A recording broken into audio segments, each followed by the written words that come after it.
Is there something wrong with your culture? Is there something wrong with the values? Ang kwento ni Juana de Mafelis, isang OFW na natagpo ang patay sa freezer sa Kuwait, ay nagdulot ng matinding pagkabahala sa buong Pilipinas. Ang kanyang pagkamatay ay naglantad sa pang-aabuso na dinaranas ng maraming migranteng manggagawa, partikular na sa gitnang silangan.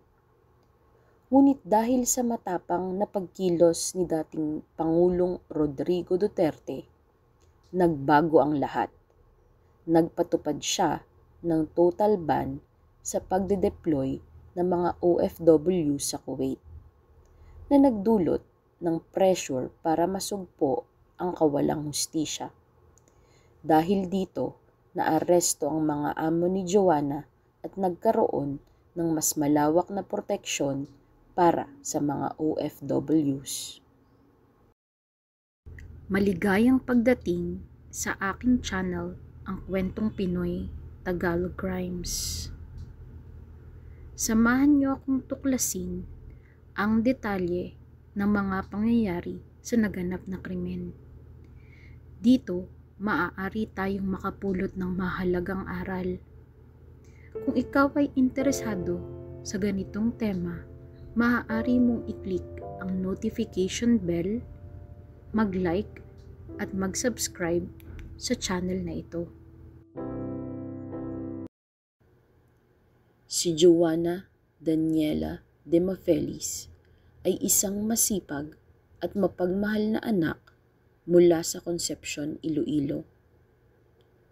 Tulad ng maraming Pilipino, pinangarap niya ang mas maginhawang buhay para sa kanyang pamilya. Noong taong 2014, nagdesisyon siyang magtrabaho bilang domestic worker sa Kuwait.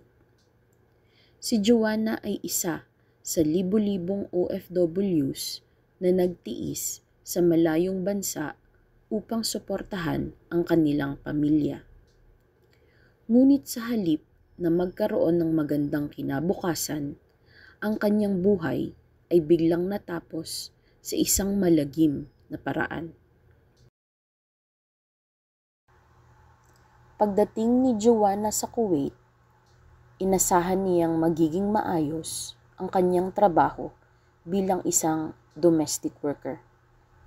Ngunit ang kanyang buhay sa ilalim ng mga amo na sina Nader Esam Asaf at Mona Hasun ay puno ng hirap at pagdurusa.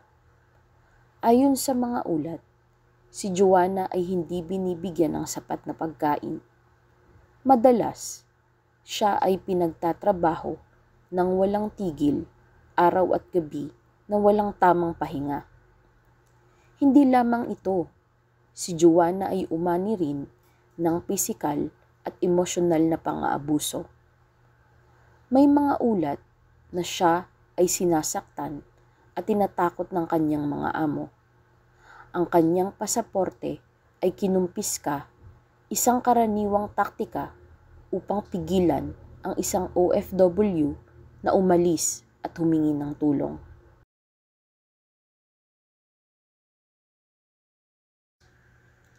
Isang araw, noong taong 2016, ayon sa mga testigo at ulat, si Joanna ay sinigawan at sinaktan ni Mona, ang kanyang among Syrian na babae, dahil sa isang maliit na pagkakamali sa paglilinis ng bahay.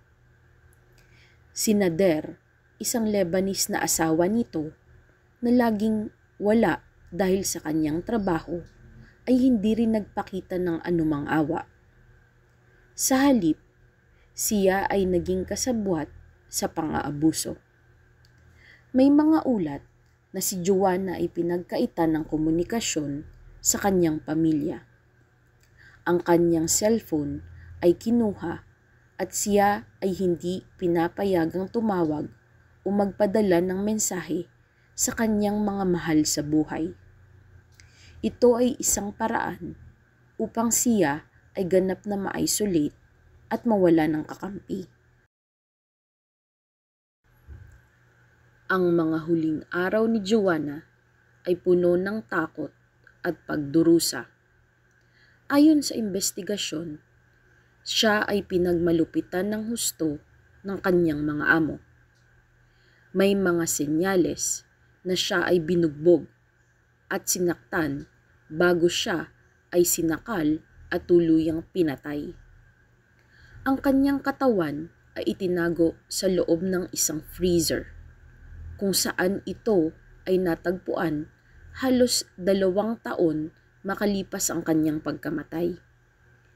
Ang tanong na hindi masagot ng marami, bakit kailangang saktan at patayin si Joanna? Ang sagot ay maaaring nasa kawalan ng respeto at pagtingin sa mga domestic workers na tulad niya. Para sa kanyang mga amo, si Joanna ay isang bagay na pwedeng gamitin at itapon.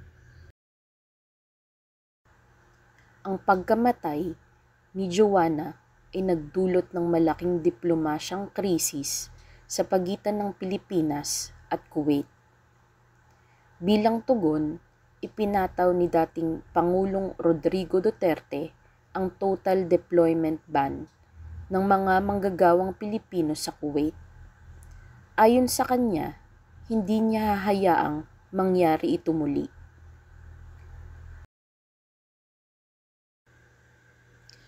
Noong Pebrero 2018, natuklasan ang katawan ni Joanna de Mafelis na nakabalot sa plastik sa loob ng isang freezer sa Kuwait.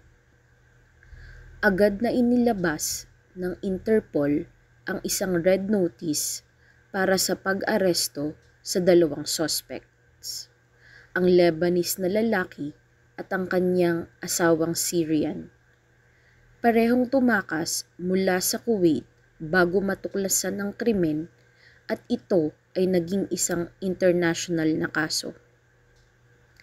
Ang lalaking suspect ay nahuli sa Lebanon sa tulong ng Lebanese authorities.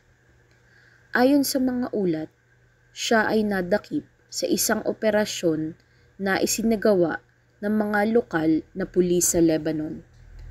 Ang impormasyong tungkol sa kanyang lokasyon ay nakuha sa pamamagitan ng koordinasyon ng mga otoridad sa Kuwait at Pilipinas kasama ang tulong ng Interpol. Si Nader ay kasalukuyang nasa custody ng Lebanese Authority. Ang babaeng suspect naman ay nahuli sa Syria. Ang Syrian authorities ang responsable sa kanyang pag-aresto. Nanatili sa custody ng Syria ang nahuling si Mona Hassoun. Ang paghuli sa 2 suspect ay hindi magiging posible kung hindi dahil sa malawakang kooperasyon ng mga bansa. Ang Kuwait, Lebanon, Syria at Pilipinas ay nagtulungan upang matuntun at mahuli ang mga suspects. Ang Interpol ay nagsilbing tulay sa pagitan ng mga bansa upang mapabilis ang pagtugis. Ang pamahalaan ng Pilipinas sa pamamagitan ng Department of Foreign Affairs at ang Philippine Embassy sa Kuwait ay aktibong nakipag-ugnayan sa mga otoridad ng Kuwait upang siguraduhin na makakamit ang hustisya para kay Joanna.